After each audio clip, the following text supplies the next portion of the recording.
Road ప్రమాదానికి గురైన వ్యక్తిని తన ఎస్కార్ట్ కారులో ఆసుపత్రికి తరలించి మానవత్వం చాటుకున్నారు కేటీఆర్. వరంగల్ లేబర్ కాలనీ వద్ద అంజయ్య అనే వ్యక్తి ప్రమాదానికి గురై తీవ్ర గాయాలతో ఇబ్బంది పడుతుండడాన్ని గమనించిన కేటీఆర్ తన వాహనంలో ఆసుపత్రికి తరలించి ప్రథమ చికిత్స అందించారు.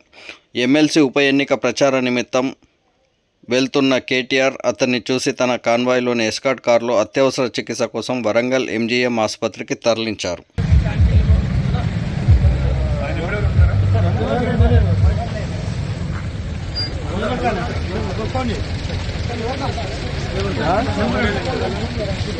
ధర్మారం కాడన్నా, ధర్మారం గేట్ కాడ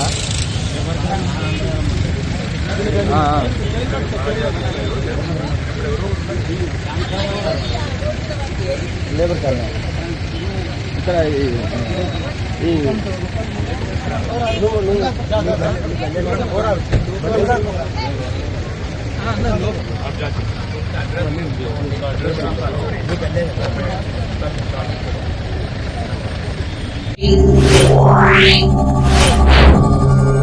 Yeah.